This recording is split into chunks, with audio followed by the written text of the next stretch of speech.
I yield myself as much time as I may consume. The gentleman is recognized.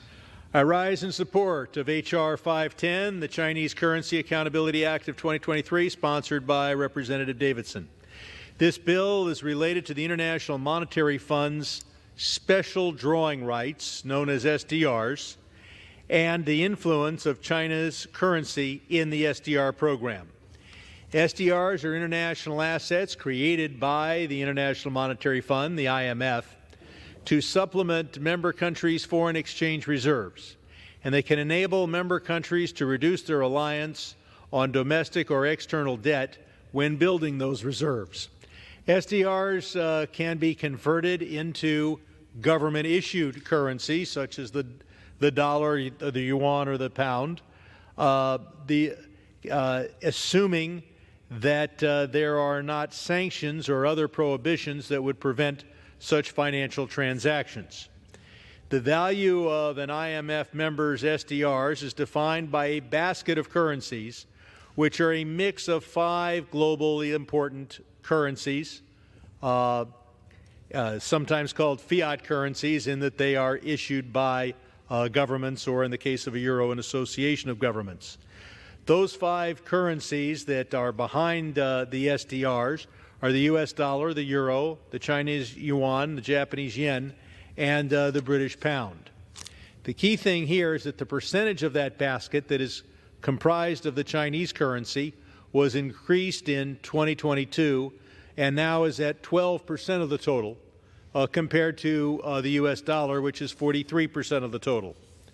The bill would require the Treasury Secretary to oppose at the IMF any future percentage increase in the weight of the Chinese currency in that SDR currency basket.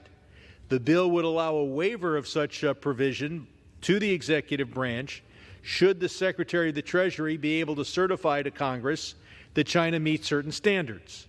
Those standards include that China is in compliance with all its obligations under Article 8 of the Articles of Agreement of the IMF.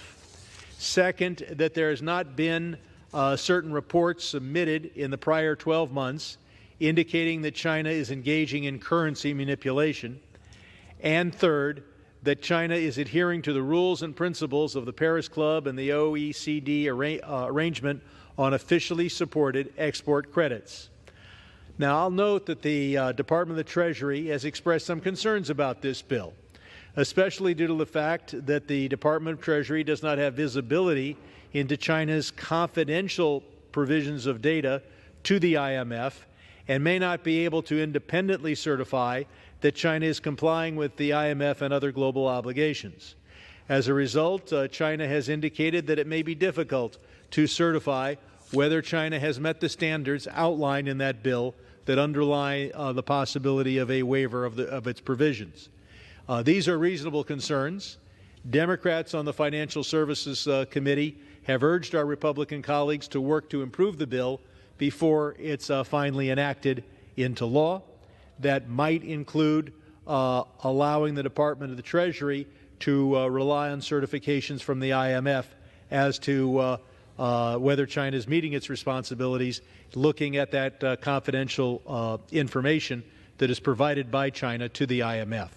But in any case, this bill moves us forward. I'm sure that through the legislative process, there will be some improvements. I urge my colleagues to support this bill, and I reserve the balance of my time. In an effort to expand both its economy and global influence, China has been accused of manipulating its currency. Concerns about this abound and have been well expressed by Mr. Davidson.